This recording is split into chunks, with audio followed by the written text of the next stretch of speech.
राहु इस घर में हो तो जो इंसान को सबसे बड़ा कुदरत की तरफ से गिफ्ट मिलता है ना, वो मिलता है इंट्यूशन का।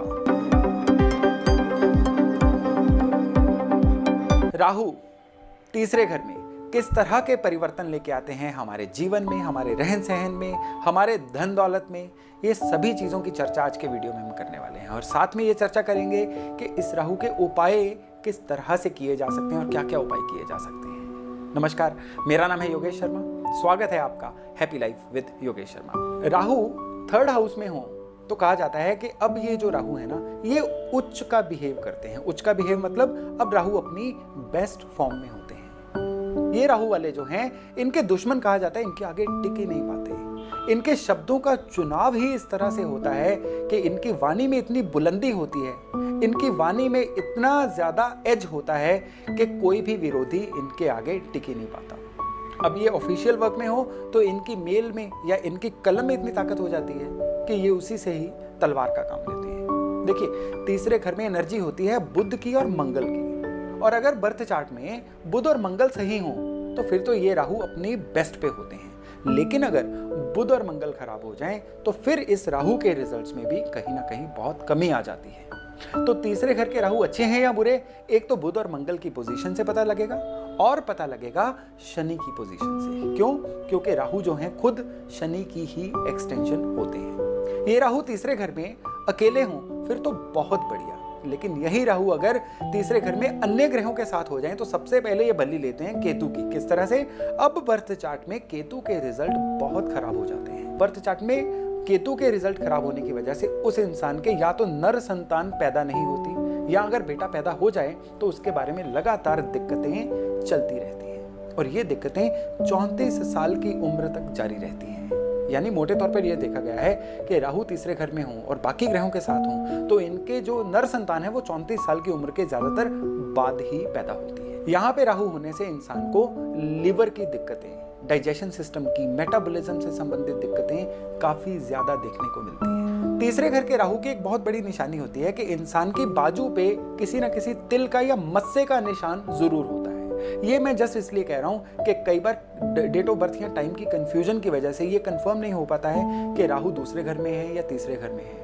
तो इसको देखने के लिए हमें अगर किसी की बाजू पर मस्से या तिल का निशान मिल जाए और राहु इसी कंफ्यूजन में हो तो फिर ये कंफर्म समझना चाहिए कि अब ये जो राहु हैं ये तीसरे घर के ही राहु इस घर में हो तो जो इंसान को सबसे बड़ा कुदरत की तरफ से गिफ्ट मिलता है ना, वो मिलता है इंट्यूशन का, आभास का।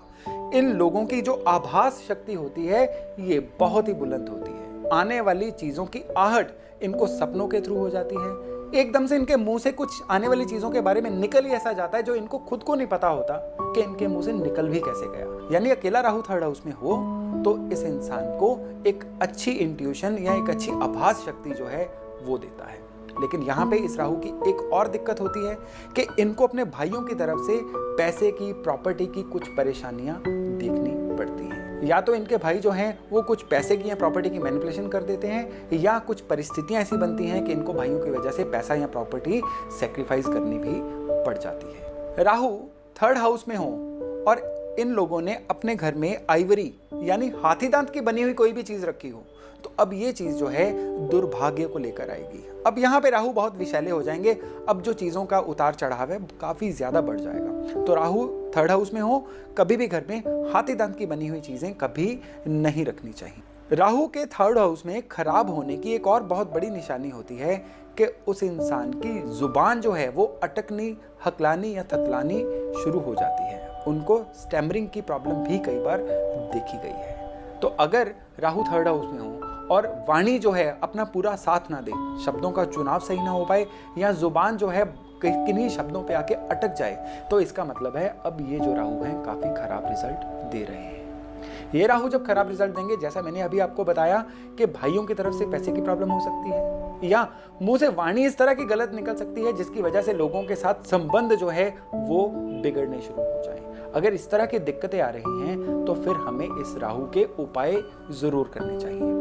थर्ड हाउस के राहु का जो सबसे बढ़िया उपाय माना गया है वो है चांदी की डिबिया में चावल भर के अपने अलमारी में, अपने पास घर में कहीं पे भी सेफ रख लिए जाए। इसके अलावा अगर ये राहु जो है कहीं ना कहीं कमजोर बैठे हुए हैं बुध या मंगल के या इवन शनि के कमजोर होने की वजह से और अपना पूरा रिजल्ट नहीं दे पा रहे हैं, आप लाइफ में बुलंदी लेना चाहते हैं लेकिन बुलंदी मिल नहीं पा रही है, तो आपको क्या करना होगा, अब यहाँ पे चांदी का हाथी जिसकी सूंड ऊपर की तरफ हो, इसको बनवा के अपने घर में स्थापित करिए, क्योंकि सूंड ऊपर वाला हाथी जो है ये राहु की बुलंदी का सूचक होता है। और अगर इस चांदी के हाथी को, क्योंकि चंद्रमा है चांदी और यहाँ पे हमने राहु को चंद्रमा की मदद देके अपने घर में स्थापित करना है, यानी चांदी का हाथी घर में लाके स्थापित करना है। इससे क्या होगा, आपके जो राहु हैं पूरी तरह से प्योरली आपको अच्छे रिजल्ट देने शुरू कर देंगे। और इन सब के अलावा 2 खास प्रिकॉशंस, राहु सिंबल है ससुराल के, राहु सिंबल है इलेक्ट्रॉनिक और इलेक्ट्रिकल चीजों के।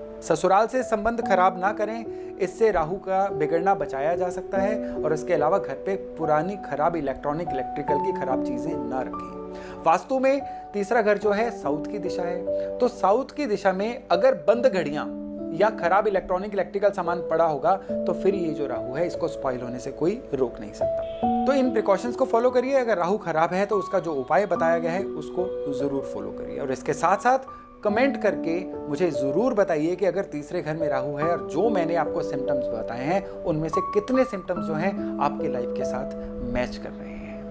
आपको अगर वास्तु के या एस्ट्रोलॉजी के डेली अपडेट्स भी चाहिए तो मेरे Instagram Yogesh Sharma astrology account को जरूर फॉलो करिए। वहां पे आपको डेली के अपडेट्स जो हैं बिल्कुल रेगुलर बेसिस पे मिलते हैं। तो आज के वीडियो में इतना ही। राहु के चौथे घर के रिजल्ट लेके बहुत जल्दी मैं आपसे मिलूंगा।